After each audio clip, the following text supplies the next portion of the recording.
Hello friends, and welcome back to my channel, His Grace Abounds. I'm Lauren, and I have a yummy recipe for you today. Today we're going to make fruit and oat bars. So these are my #1 requested recipe by friends and play date groups. And when I bring meals to families, even if they don't have kids, these bars are like my #1. Everybody wants the recipe and everybody loves them. I never come home with any.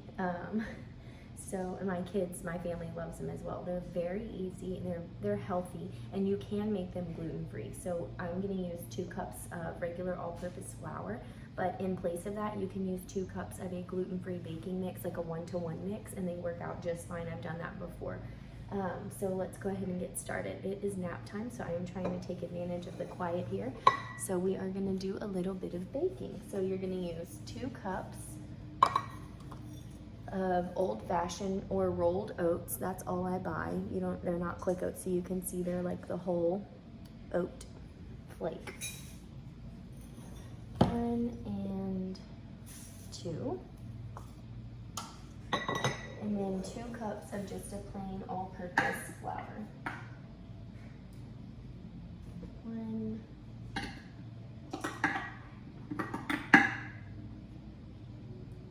2. And then you're going to need a teaspoon of baking powder or baking soda. I'm using baking soda. All right, that was about a teaspoon. 1 cup of just plain granulated sugar. Mine's cane sugar, raw cane sugar, so you can see it's a little more golden.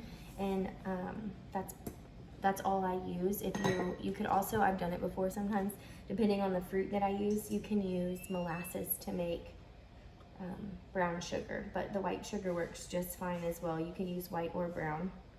The brown just makes it a little more chewy and gives the flavor a little more of like a rich flavor. Okay, so we have our 2 cups of oats, 2 cups of flour, 1 cup of sugar, and we are going to add that 1 egg. We're going to add 1 cup of butter. I'm going to add a pinch of salt and some vanilla. This is something you measure with your heart. But if you're a stickler for recipes, call it a teaspoon. So we are just going to mix this up, and it's going to be a wet, kind of, not crumbly because it is going to be wet mixture. So sort of like an oatmeal cookie. These are sort of like Nutri-Grain bars. So I was trying to come up with a recipe probably 8 years ago for like a healthy fruit and oat bar, like sort of like a Nutri-Grain breakfast bar. Now it does have quite a bit of sugar. You can replace that with coconut sugar, or you can leave the sugar out. You can reduce the sugar. I've done it with just half a cup of sugar before, and it's just fine. It's just less sweet. You could also add monk fruit or stevia. So now that that is mixed up, you're going to get some parchment paper if you want. You also just grease your pan, but I like to use the parchment. I'm going to, let's see if I can get this all up here. Press this down into your pan and up the side, so you have your parchment in your pan. Okay, now you have this mixed, and it's like sort of like an oatmeal cookie. It pieces together, and we are going to put about 2/3 of this mixture in the bottom of a 9x13 dish. So you can just eyeball it. It's really not that difficult. So sometimes I will just take and divide in my bowl. And then you're just gonna press that into the bottom of your pan. This bar, like I said, is my most requested recipe everywhere I go. If I'm bringing a meal to someone and they know about these bars, they'll ask me, can you bring my fruit and oat bars too? And I always say yes. So these are just so delicious. You guys are gonna love them. They're super easy to make. They double, triple, quadruple.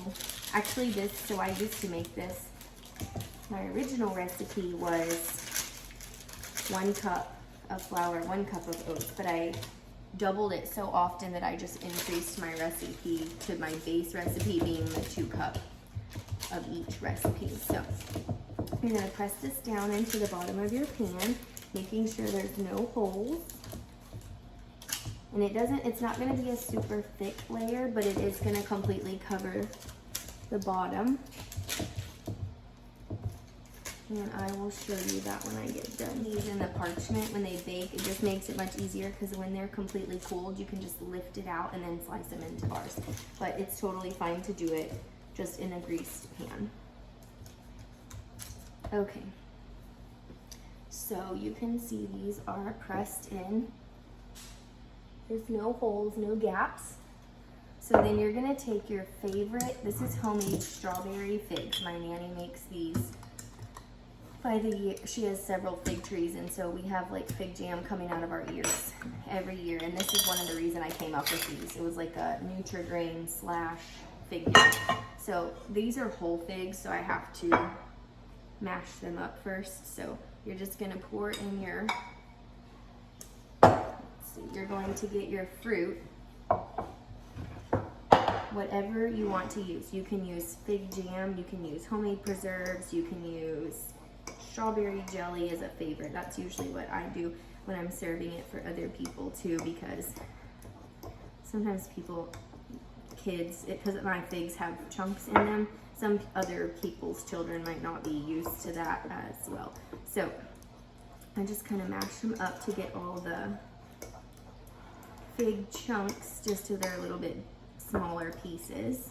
Any of your favorite jams, fruit preserves if you want chunks, or jams, or you could take the fruit preserves and mash them up. Preserves is just, it's like jam, but the fruit is in bigger pieces. Jam is the fruit is in smaller pieces, but you still have chunks. Jelly is just the juice and sugar. So anyway, so you could see the chunks, and now you just have a smooth-ish mixture. And we are going to spread this all over the bottom of our oatmeal layer. Okay, somebody woke up from a very short nap. So teething is the pits, huh? Teething, not fun. Teething's not fun. Just gonna pour that in, about 1.5 cups of your fruit mixture to your bars, and then you're going to spread it out.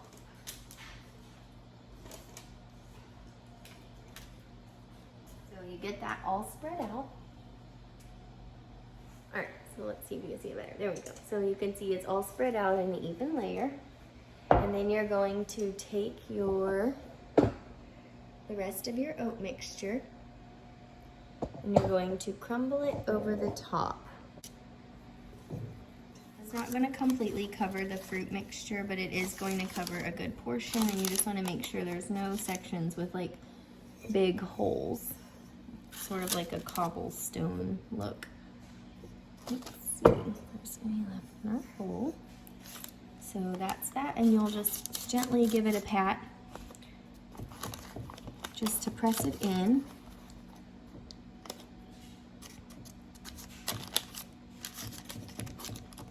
And then you're going to pop it in a 350-degree oven. So you're going to pop that in a 350-degree oven until it's slightly goldened on the top, about 35 to 40 minutes. You're going to take these out of the oven and let them sit to cool before you slice them, otherwise they'll fall apart. All right, guys, thank you so much for watching, and I'll see you in the next video. I hope your time here was blessed. Don't forget to like, share, and subscribe to my channel.